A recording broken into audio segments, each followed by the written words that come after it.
আসসালামু আলাইকুম, সবাইকে শুভেচ্ছা জানাচ্ছি কারওয়ালা ইউটিউব চ্যানেলের পক্ষ থেকে। এবং আজকে যে গাড়িটি আপনাদের দেখাবো সেটা হচ্ছে টয়োটা এলিয়ন 2006 মডেলের একটি কার। এই গাড়িটা কিন্তু এখন বলা যায় খুব বেসিক একটি কার, কিন্তু এর ব্র্যান্ড ভ্যালু কিন্তু এখন পর্যন্ত অনেক রয়েছে।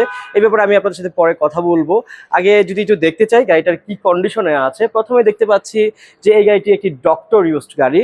আর যে সমস্ত গাড়ি ডক্টররা চালিয়ে থাকে অথবা ডিফেন্সে যারা জব করে তারা চালিয়ে থাকে, ওই গাড়িগুলো কিন্তু অনেক ওয়েল মেনটেন্ড হয়ে থাকে। সেক্ষেত্রে আপনি নিঃসন্দেহে কিনতে পারেন এবং গাড়িগুলো কিন্তু খুবই ভালো হয়ে থাকে। এই গাড়িটি কেনার পিছনে একটা অবজেক্টিভ আপনাদের থাকতে পারে, আসলে এই গাড়িটি কেন আপনারা কিনবেন।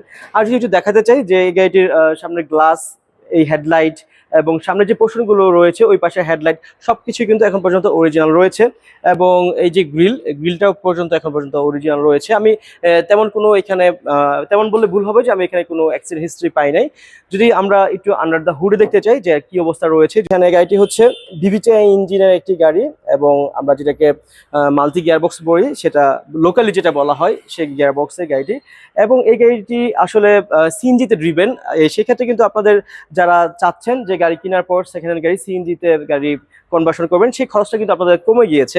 আমি যদি আসলে একটু দেখাতে চাই, এই গাড়িটি সিএনজিতে ড্রিভেন হলেও সিএনজি করলেও কিন্তু খুবই সিএনজিটা ওয়েল মেনটেন্ড দেখাতে চাই। দেখতে পাচ্ছেন সিএনজির যে কেবল সবগুলো কিন্তু খুবই স্মার্টলি ইনস্টল করা হয়েছে। দেখতে পাচ্ছি অনেক সিএনজি গাড়িতে কিন্তু এই কেবলগুলো অনেক এলোমেলো থাকে, ছড়ানো ছিটানো থাকে। সেক্ষেত্রে এই সিএনজি কেবলের যে আয়োজন, এটা কিন্তু অনেক অনেক সুন্দরভাবে রয়েছে। এখানে যে হার্ড লাইন পাইপ দেখতে পাচ্ছেন সিএনজি যেটা দিয়ে সিলিন্ডারে যায়, সেটা কিন্তু এখন পর্যন্ত অনেক মজবুত রয়েছে এবং অল ওভার সবকিছু কিন্তু অনেক পারফেক্ট রয়েছে। এবং যেহেতু ভিভিটিআই ইঞ্জিনের একটি গাড়ি, সেক্ষেত্রে আপনারা নিঃসন্দেহে এই গাড়িগুলো যেহেতু অনেক বছর হয়ে গেছে, আপনারা ভাবতে পারেন যে আসলে এর পারফরমেন্স কেমন হতে পারে। নিঃসন্দেহে পারফরমেন্স কিন্তু এখন পর্যন্ত অনেক ভালো। টয়োটা এলিয়ন এই গাড়িগুলো, যারা এই গাড়ি নিয়ে আইডিয়া আছে তারা কিন্তু এটাকে এখন পর্যন্ত লিজেন্ডারি কার হিসেবে ধরে থাকে। আমরা যদি গাড়িটির পিছনের অংশ দেখাতে চাই আপনাদের, যেটা দেখতে পাচ্ছেন এই পাশেও কিন্তু গ্লাসটা অরিজিনাল রয়েছে এবং ডক্টর ইউজড গাড়ি। এবং যদি আপনাদের এই ট্রাঙ্কটা একটু দেখাতে চাই, ব্যাক ট্রাঙ্কটা এখানে দেখতে পাচ্ছেন আপনি যে সিএনজিতে ড্রিভেন এই কারটা, তারপরেও কিন্তু গুড এনাফ স্পেস এখানে রয়েছে। মোটামুটি আপনারা লাগেজ টাগেজ নিয়ে বিভিন্ন জায়গায় যেতে পারবেন, সেই রকম স্পেস কিন্তু এখানে রয়েছে। এবং এর যে ব্যাক লাইট, সেই লাইটটাও কিন্তু এখন পর্যন্ত অরিজিনাল রয়েছে। আমরা ট্রাঙ্কটা অফ করে দিলাম এবং পিছনের সব কন্ডিশন পর্যন্ত ভালো রয়েছে গাড়ির রেয়ার থেকে। আশা করি আপনারা বুঝতে পেরেছেন। আমাদের যদি ইন্টেরিয়র দেখাতে চাই, দেখতে পাচ্ছেন এর ভিতরে কিন্তু বিস্কিট অ্যান্ড উডেন কালারের কম্বিনেশনে কিন্তু ইন্টেরিয়রটি রয়েছে। এবং যেহেতু 2006 মডেলের কার, সেক্ষেত্রে কিন্তু এটা কি স্টার্টের গাড়ি দেখতে পাচ্ছেন এবং ফুল পাওয়ার স্টিয়ারিং এখানে রয়েছে।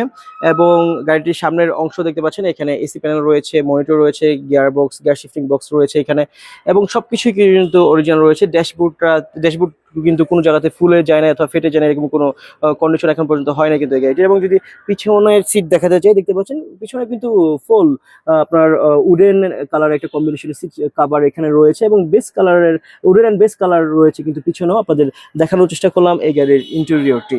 আপনাদের দেখানোর চেষ্টা করেছি গাড়িটির সামনে থেকে, ফ্রন্ট থেকে ইন্টেরিয়র দেখালাম, এর যে রেয়ার ট্রাঙ্ক, ব্যাক স্পেস দেখালাম, সবকিছু দেখালাম। গাড়িটি কিন্তু এখন পর্যন্ত অনেক পারফেক্ট, অনেক ভালো অবস্থায় রয়েছে।